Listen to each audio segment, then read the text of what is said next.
કુતિયાણા નગરપાલિકાના પૂર્વ મહિલા પ્રમુખની દાદાગીરી સામે આવી છે। પાલિકાના પૂર્વ મહિલા પ્રમુખ ધેલીબેન ઓડેદરાએ પાણી માટે નર્મદાની લાઇન તોડી।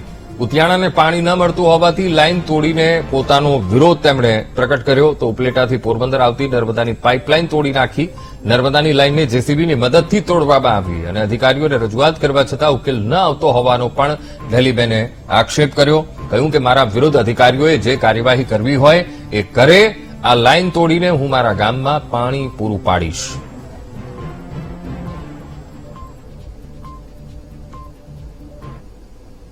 દોઢ વર્ષ ત્યાં પાણીની આના પરિસ્થિતિ વહીવટદાર શાસન આવ્યું કોઈ બિલકુલ ધ્યાન નથી દેતા।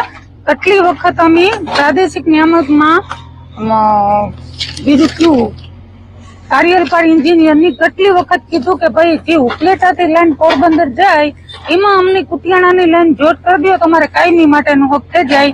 કોઈ જવાબ ન દીધો। અરજી ઓફિસ વાળાએ કરી હતી, મારા શાસનમાં નથી કરી। આ શાસન પૂરું થયા પછી તો મેં જ કીધું કે નલ થી જલની યોજનાની અરજી કરી દો। અરજી કરી કોઈ અધિકારીએ જવાબ ન દીધો તો અટાણે હું મજબૂર થઈ કે લાઈન મારે ફરજિયાત તોડવી પડી। નર્મદાથી 8 kgની લાઈન છે ગોળાઈની, એ લાઈન તોડે અને મારે કુતિયાણાની પાણી પૂરું પાડવું એનાથી અધિકારીઓથી જે કરવું ને જે થાય કરી લઈ। પાણી વગર હું ગામને નહીં રાખા।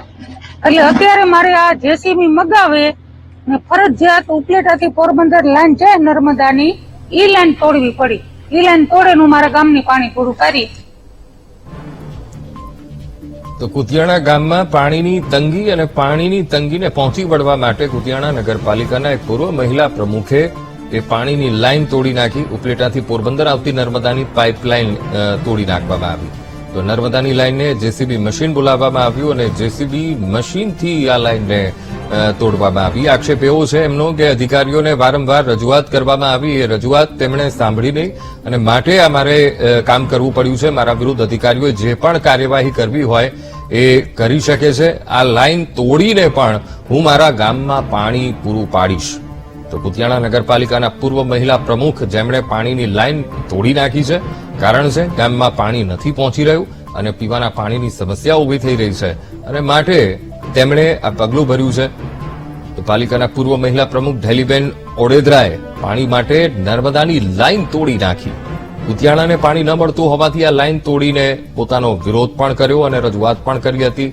ઉપલેટાથી પોરબંદર આ નર્મદાની પાઇપલાઇન જઈ રહી છે અને આ પહેલા પણ રજૂઆત કરવામાં આવી હતી કે ભાઈ ઉપલેટાથી પોરબંદર લાઇન જઈ જ રહી છે, માત્ર ને માત્ર કુતિયાણા તરફ એક લાઇન તેમણે વધની આપવાની છે, જેના કારણે કુતિયાણાને કાયમી આ સમસ્યામાંથી મુક્તિ મળે।